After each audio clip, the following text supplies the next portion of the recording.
আমরা প্রত্যেকে জানি কোরআনে হাকিম আল্লাহ বলেছেন আমি আসমান তৈরি করেছি তো 7টা। 7 আসমানের মধ্যে সবচেয়ে শ্রেষ্ঠতম আসমান কোনটা?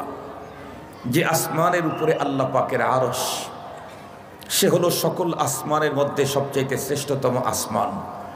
কিন্তু মজার কথা হলো সপ্তম নাম্বার আসমানকে আল্লাহ গ্রহ নক্ষত্র গ্যালাক্সি তারকা এগুলি দিয়ে সাজান নাই, এগুলি দিয়ে সাজিয়েছেন প্রথম আসমানকে। কোরআনে হাকিম আল্লাহ তাআলা বলেন ওয়ালাকাদ যায়্যানাস সামাআদ দুনিয়া বিজিনাতিল কাওয়াকিব।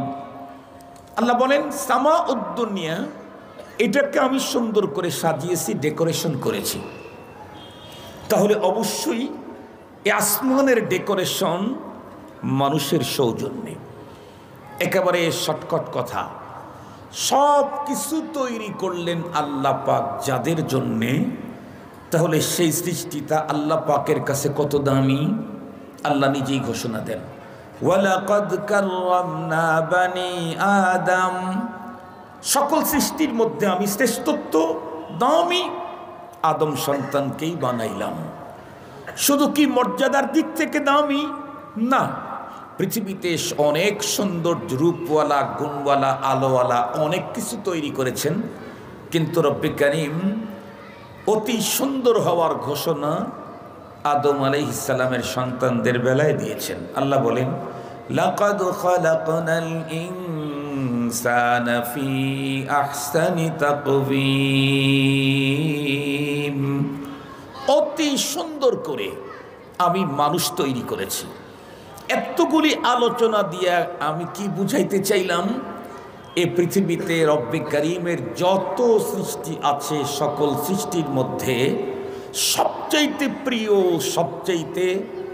সবচাইতে দামি, সবচাইতে মূল্যবান আল্লাহ পাকের কাছে সেটা হলো মানুষ।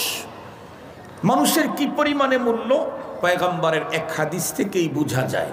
আল্লাহ পাকের রসুল বলেছেন একজন মানুষকে যদি খুন করার জন্য পৃথিবীর সমস্ত মানুষ অংশ নেয়, একজন মানুষের খুনের দায়ে পৃথিবীর সকল মানুষকে আল্লাহ জাহান্নামে ফেলবে। একজন মানুষের জীবন আল্লাহ পাকের কাছে কত দামি।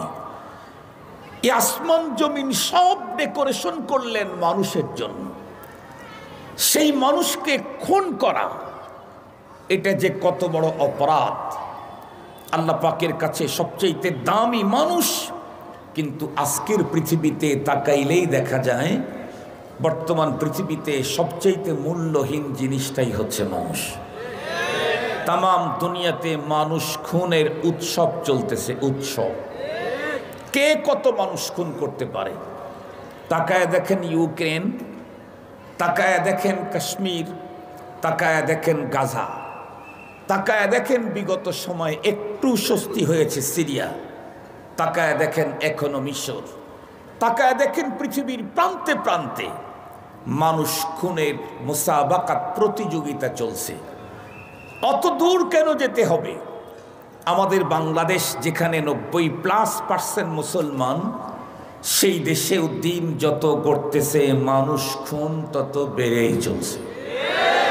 দেখেন না পেপার পত্রিকা সোশ্যাল মিডিয়ায়, ব্রিফকেসের ভিতরে লাশ, ফ্রিজের ভিতরে লাশ, ড্রেনের ভিতরে লাশ, পলিথিনের ভিতরে 7 টুকরা লাশের 7 টুকরা, কচু ক্ষেতের ভিতরে লাশ, আখ ক্ষেতের ভিতরে লাশ, নিজ ঘরের ভিতরে লোক খুন হয়ে আছে।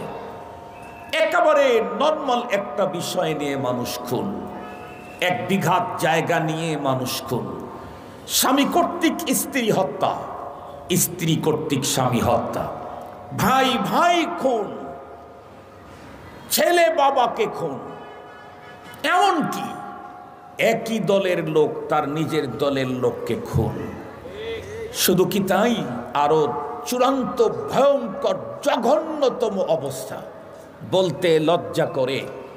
সারা পৃথিবীর মানুষ আমরা সারা জীবন একটা ওয়াজ করলাম, বই লিখলাম, ওয়াজ করলাম, জানলাম, শুনলাম, সেটি হলো পৃথিবীর 2 জন মানুষ আল্লাহ এবং রসুলের পরে সর্বাধিক আপন, সেটা হলো মা আর বাবা।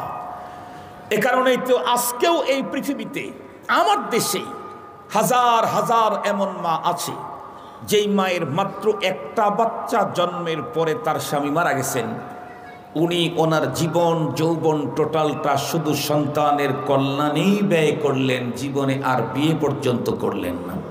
এরকম মা আছে না?